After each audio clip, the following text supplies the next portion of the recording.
अभय जी, अब आपके पास आते हुए अब सवाल घूम फिर कर यही आता है कि आप लोग एक बार कहते थे एक वक्त पर कि शराब घोटाला हमने निकाला है सामने, अब आप लोग अरविंद केजरीवाल के साथ खड़े हैं।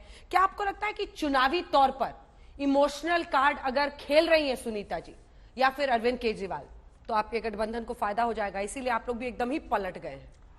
देखिए, एक तो मैं थोड़ा सा आपके डेटा को दुरुस्त कर दूं, 4 सीटें आप पार्टी जीतेगी और 3 कांग्रेस पार्टी जीतेगी। गठबंधन है हमारा। हाँ, जो आपने 7 आपको कहा, और दूसरा अगर 12% वोट स्विंग होता है तो आप कह रहे हैं 4 और 3 हो जाएगा। 12% वोट स्विंग होता है। हमारा 23% वोट शेयर 19 में था, इसलिए उस बिना पर भी बहुत भावनात्मक बात तो प्रधानमंत्री जी ने भी की। अभी मैं सुन रहा था प्रधानमंत्री जी को, अमृता जी से बात की बंगाल में कि अमृता जी, मैं चाहता हूं कि एक लीगल एडवाइस लूं, और ये जो ईडी ने जो जब्तियां की है 3000 करोड़ रुपए की, क्या उसको जनता में बांटा जा सकता है?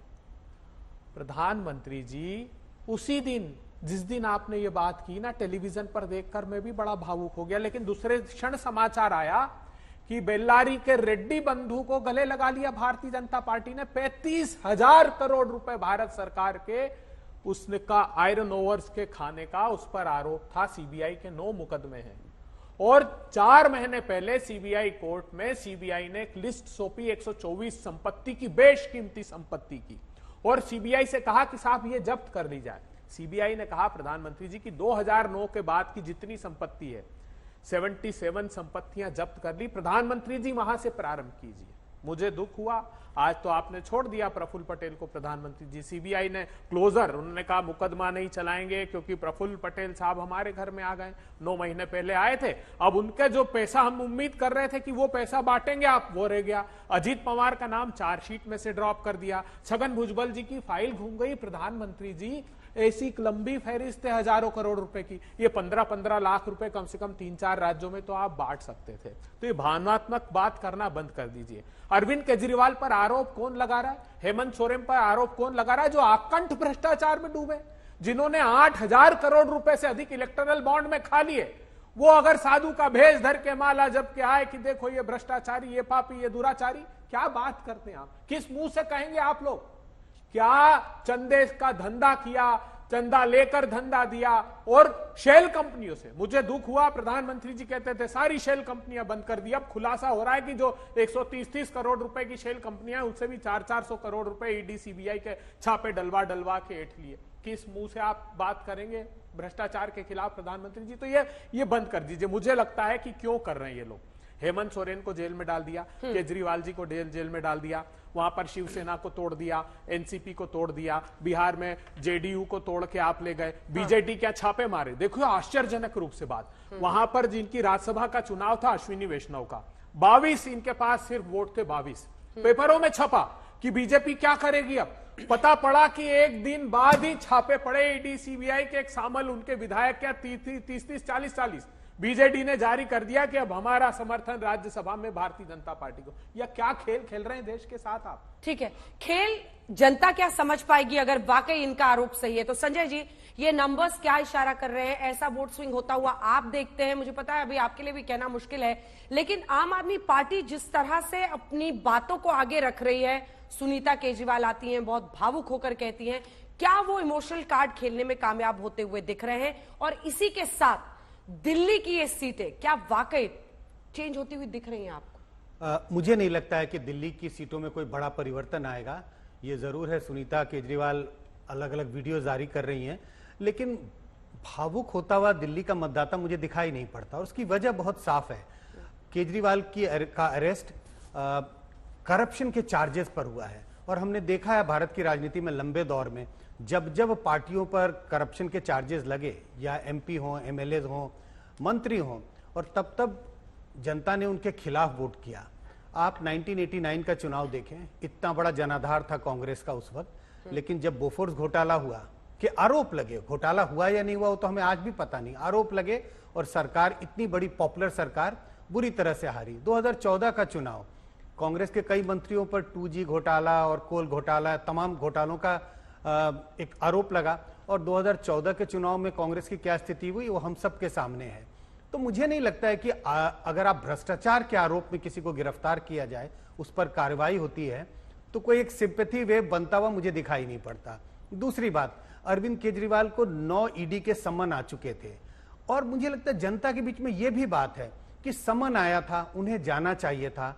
अगर उन्होंने कोई गलत काम नहीं किया, अपनी सफाई देनी चाहिए थी, क्योंकि वो बार बार उन्होंने ईडी के सम्मन का एक तरह से गए नहीं, तो उससे जनता के मन में कुछ ना कुछ ये लगने लगा, भावना होने लगी है कि शायद कुछ बात रही होगी। अगर उन्होंने कुछ किया नहीं था तो जाके सफाई देनी चाहिए थी। इन सब कारणों से मुझे लगता है अंजना जी की सिंपैथी वेव बनता हुआ मुझे दिखाई नहीं पड़ता है। यानी आप ये कह रहे हैं कि जनता इस थ्योरी को ज्यादा पकड़ेगी या समझेगी कि भ्रष्टाचार के खिलाफ प्रधानमंत्री नरेंद्र मोदी ने कार्रवाई की है। बिल्कुल, और इसी के लिए आप देखें आजकल कैंपेन में प्रधानमंत्री नरेंद्र मोदी कई चीजों का जिक्र होता है, लेकिन भ्रष्टाचार के खिलाफ लड़ाई, नो कॉम्प्रोमाइज ऑन करप्शन, वो बार बार इस बात का जिक्र करते हैं, क्योंकि मुझे पता है जनता का नब्ज वो समझते हैं।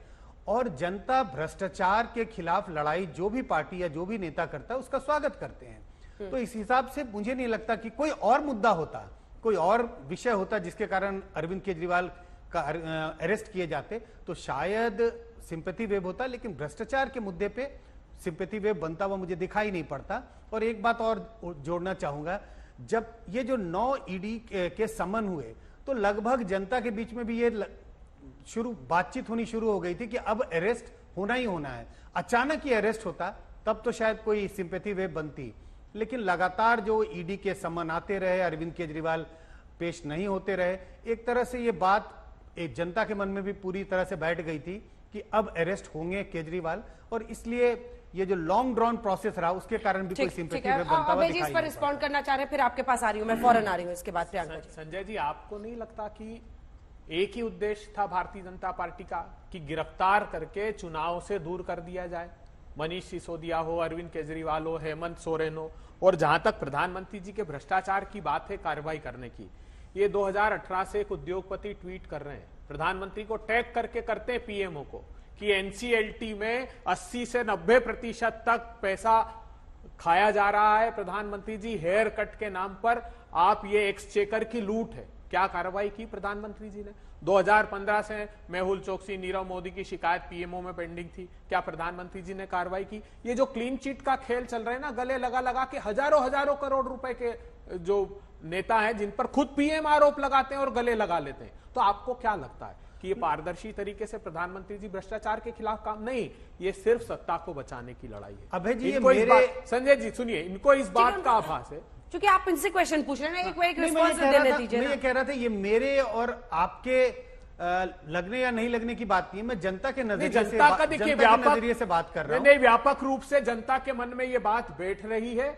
आप जितना जाते हैं हम भी जाते हैं लोगों के बीच, हम निराधार बात नहीं कर रहे हैं। जनता को ये बात प्रश्न पूछते हैं, अब हम जहां जाते हैं वो पूछते हैं। अभी मैं आ रहा था तो उन्होंने कहा क्यों सच में प्रफुल्ल पटेल को क्लोजर फाइल कर दिया क्या? ये लोग पूछते हैं कि क्या भुजबल का केस सच में? दोनों नैरेटिव, अभय जी, दोनों नैरेटिव साथ साथ चल रहा है। ये मैं मानता हूं, ये आपकी बात, लेकिन लोग कहते हैं कि हाँ, ईडी सीबीआई जैसे संस्थाओं का एक तरह से दुरुपयोग हो रहा है, या यूं कहें एक तरफी कार्रवाई हो रही है। लेकिन साथ ही साथ लोग कहते हैं लेकिन अगर भ्रष्टाचारी हैं तो कार्रवाई तो होनी चाहिए, और हो रही है, ये अच्छी बात है। दोनों नैरेटिव साथ चल रहा है। ठीक है, अब प्रियंका जी आपका जवाब इस पर, क्योंकि जो एक्सपर्ट्स हैं या जो हैं वो यही मान रहे हैं, ज्यादातर एनालिस्ट, कि इसका बहुत इमोशनल फायदा या सहानुभूति वाला फैक्टर काम नहीं करेगा।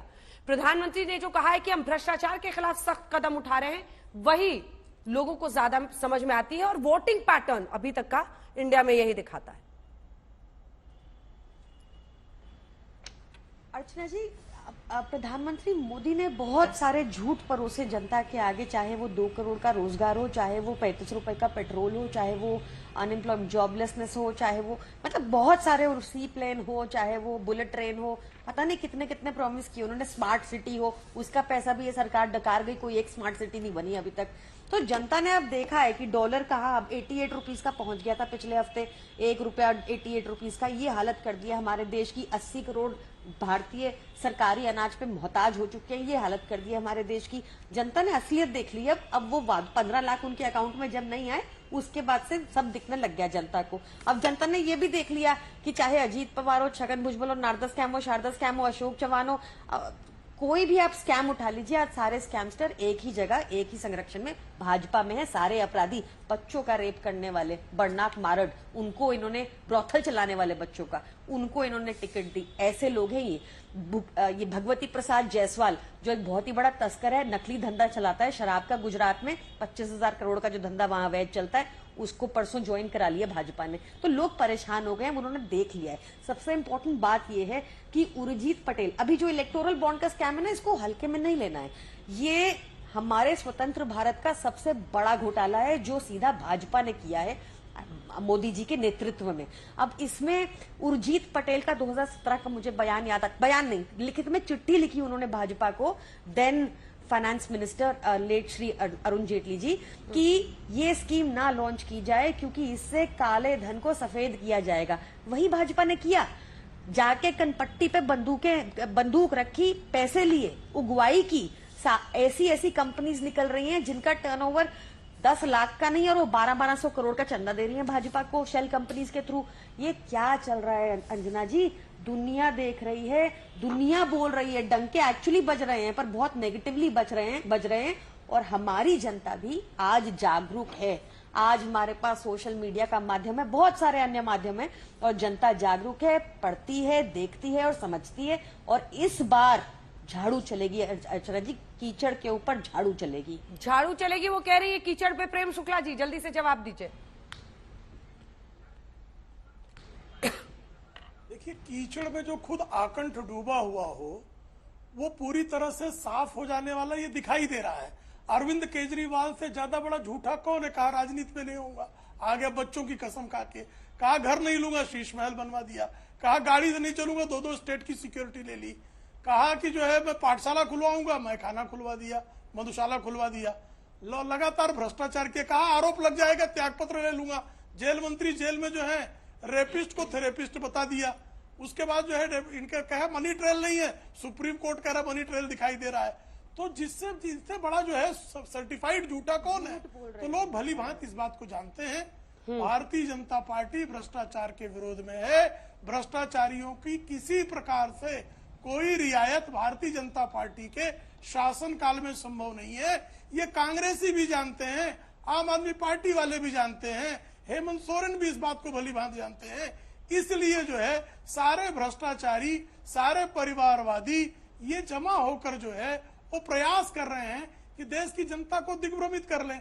बिल्कुल देश की जनता दिग्भ्रमित नहीं है। देश की जनता भली भांति जानती है कि आकंठ भ्रष्टाचार में डूबे लोगों के खिलाफ कार्रवाई करना ये राज्य का धर्म है, जिसका निर्वाह मोदी जी के नेतृत्व में भली भांति हो रहा है। प्रियंका जी।